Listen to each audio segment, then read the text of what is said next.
Welcome to our Dave Campbell's Texas Football Magazine Power Plays of the Week, and there's not a better place to start the highlights this week than Gupton Stadium in Cedar Park, where Vista Ridge outlasted Vandegrift 56-52 in overtime. It was a thriller. Here are the highlights. Second and goal from the 7. Make the jet sweep. Snow will keep and get in the end zone for a touchdown. Matt Snow in the end zone for his score. Three receivers near side, looking this way for the wide receiver screen. It's Belair with the reception across the 20 and loose to the 30, to the midfield stripe. He's behind the defense. He will go all the way. 82 yards for Isaiah Belair. That's a big-time call right there. I just saw Matt Snow come over and slap a high five with his offensive coordinator, Todd Brown. The 42-yard line. Snow will keep throwing near side, wide open, and racing into the end zone for the score is Delonte Singleton. And on third down, Hudson throwing on the outside, has his man, and diving for the pylon for the score. Sagina, did he get in? Yes, he did. What effort on the outside by Paxton Sagina. Just 3 feet away from the tying score are the Vipers. Hudson under center, shifts everybody to the left. Man in motion to the left. Running play that way, and Brandon's in the end zone, and we got ourselves a 1-point game. On first down from the 11, jet sweep on the outside, going for the pylon of the touchdown is Belair. Running play for Brandon. Cuts back inside and is loose at the 40 to midfield. Coming near sideline 40, 30, 20, it's a foot race, and he'll be brought down at about the 6 or 7 yard line. Well, Travis Brandon, wow, 69 yards on the run. Hudson faked the handoff, gonna keep it himself, cuts outside, still on his feet, diving for the end zone, touchdown. What a run by Jamie Hudson, my goodness. First and 20 to second and 9, that's a great job by your quarterback. Hudson to throw, lofts it down the middle, has Christensen across midfield, on the run at the 40, to the 30, to the 20, stiff arms the man, still at his feet, will go down at about the 3 yard line. Bear Christensen for 72 yards. Hudson, strong formation near side, gives to Brandon, breaks outside to his right, looking for a block, at the 15, at the 10, diving for the pylon, did he get there? Yes, touchdown, Travis Brandon, 5th touchdown of the game.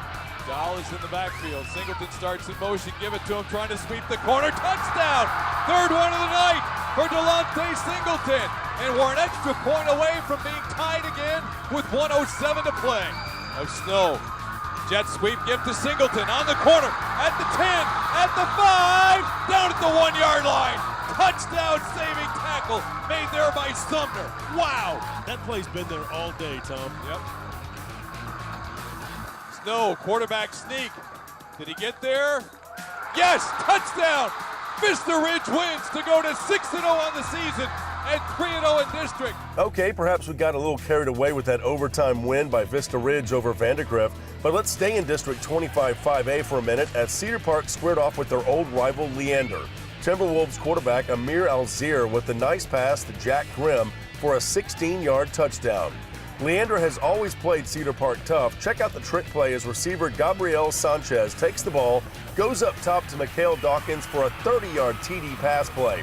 In fact, when Leander backup quarterback Parker McNeil connected with Michael Berry for a 32-yard touchdown, the Lions were actually in the lead.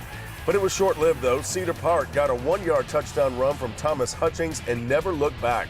Then the Timberwolves got a pair of TDs from Miles Cheatham, who normally plays defense, one through the air on this Amir Alzir 52-yard TD pass play, and one on the ground, a 1-yard touchdown plunge as Cedar Park goes on to win it 41-12. Once beaten Eastview out of Georgetown ISD traveled to Dripping Springs to play the upset-minded Tigers. Cornelio Garcia with a burst of speed up the gut, and he's gone 45 yards for the touchdown and a 10-0 lead for the Patriots. Back came the drip. Joe Fex had 124 yards rushing for the Tigers, including this 36-yard sprint for 6. The extra point cut it to 10-7. But Eastview scored 24 points in the first quarter alone, thanks to big plays like this 53-yard run for the end zone by Adrian Contreras. He is quite a player, especially in open space. Watch as his quarterback, Josh Covey of the Patriots, dumps the ball off to Contreras here, and there he goes, and he will not be denied. Georgetown Eastview goes on to win it 41-21, keeping pace in 25-5A. Over to District 26-5A, where the Bastrop Bears are hoping to be playing one of those 25-5A schools in the postseason. The Bears were hosting the Reagan Raiders. It's the QB keeper, number 7, Cameron Barron. He's into the end zone, 7-0 Bastrop. Then Barron goes up top to one of his favorite targets, Mason Holmesley, for a touchdown, and it was 14-0 Bears. Bastrop would add a TD from number 35, Carrington Waits, for a 21-7 lead. In fact, the Bears increased the lead to 28-7 as Joseph Moore scores. Then it's more time to wait as Carrington Waits gets a touchdown to make it 35-7. Reagan didn't quit, but it's Bastrop who wins it 49-20.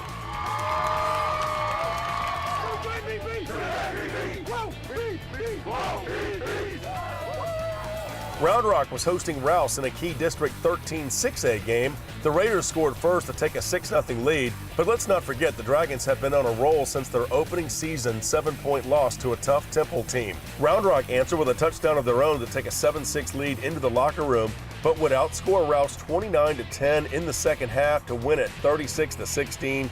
Round Rock continues to roll at 5-1, including 3-0 in district play, dropping Rouse to 2-4 and 1-2 in district. The Connolly Cougars were hosting the Temple Wildcats, a tall order to hang with the Wildcats, and Jeff Carr, more like a race car, cruising around in and out. Check him out. He would break free for a touchdown. Temple was just getting started. Quarterback Chad President with another outstanding performance. The nice run here is the Wildcats scored 28 points in the second quarter, plus 21 more in the third quarter. Temple wins it 63-7 to improve to 5-1. The Hutto Hippos were hosting Waco High. Brandon Douglas on the receiving end of this Tyler Herrick pass. Nice gain. Then Herrick goes up high for Riley Ferris, who makes the grab for a touchdown. Hutto wins it 34-3. Next up for the Hippos, you guessed it, that Temple Wildcat team. Ronald Reagan High School out of San Antonio facing San Antonio Madison as Mark Smith, who coached Johnny Manziel at Kerrville-Tybee, and also over at Converse Judson, looks on. How about a 91-yard drive to start for the Mavs? It was capped off by a 25-yard TD run by Dominic Daniels, who had 135 yards rushing on the night. 7-0 Madison after one. The Mavericks shanked a punt, which gave Reagan a short field. Skylar Wetzel with a power run to the 1-yard line. Wetzel with the 1-yard touchdown run. The game was tied at 10 in the second quarter. Madison backup quarterback DJ Smith's pass was tipped at the line of scrimmage and was intercepted by Reagan's Cody Martinez, who laterals to Garrett Strauss, but wait, he stepped out of bounds at the Madison 20. Skylar Wetzel with a 1-yard TD run, his second of the game, 17-10 Reagan midway through the third quarter now. Reagan quarterback Kellen Mond had a huge game with 111 yards rushing and another 100 through the air. Wetzel had 90 yards rushing and another short TD run, which was his third touchdown of the game. 24-10, Reagan wins it to improve to 6-1, 3-0 in District 26-6A. Raise your hand if you have seen Manville play. They are 5-0 for a reason, facing Pearland Dawson at the Rig in Pearland. Dawson with a little razzle-dazzle, direct snap to Brett Winnigan. He flips it to Drake Rainier, who hits quarterback Zach Smith in the end zone for the score, 7-0 Dawson. Manville answers, though, De'Eric King to Quaylen Clay, who pulls it in with one hand, 7-7. Then the Manville defense with the pick six. Will Lockett reads it and takes it 36 yards for the score, 14-7 Manville. Then De'Eric King with his second TD. This one to Reggie Hemphill Maps, 10 yards, 21-7 after one quarter. Then Manville's Quaylen Clay up the middle, 13-yard TD run, 28-7. Manville on a roll. De'Eric King increased his touchdown total to 22 as the Mavericks top Dawson 62-35.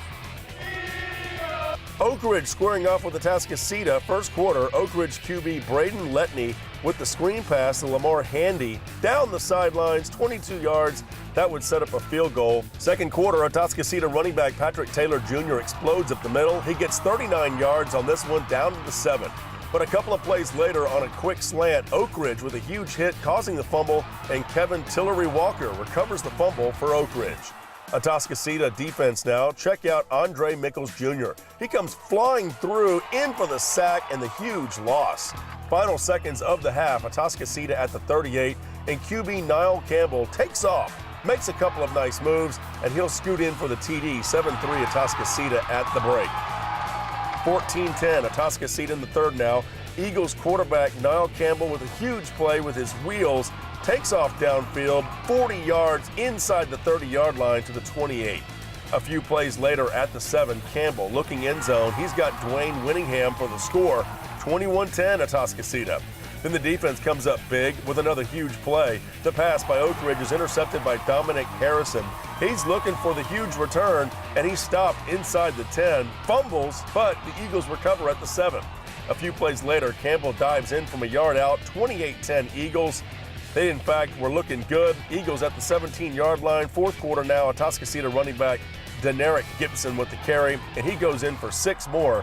35-10, Eagles of Atascocita beat Conroe Oak Ridge. The East Bernard Brahmas were hosting bowling. You know, EB can beat you in so many ways. Let's face it, since their opening season loss to Stafford, East Bernard is only giving up 10 points per contest. In fact, they improved to 5-1 with a 26-14 victory, thanks in part to their ground game. The Brahmas have won 5 in a row. Dare I say the Ennis Lions have played the toughest schedule in all of Class 5A. After starting the season 0-2 with losses to Mansfield Timberview and defending champion Denton Geyer by 3, the Lions have rattled off 5 straight wins. Ennis quarterback Devin Smith had a huge game against White House in a 29-14 victory.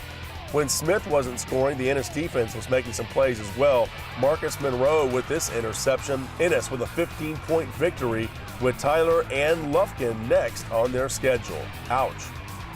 Let's stay in the DFW Metroplex for our final highlight as Plano uses the legs of number 2, Brandon Stevens, who goes the distance a couple of times against rival Plano East. So don't look now, but Plano has beaten both Plano West and Plano East in back-to-back weeks to improve to 5-2 and 4-1 in district. That concludes our Power Plays of the Week.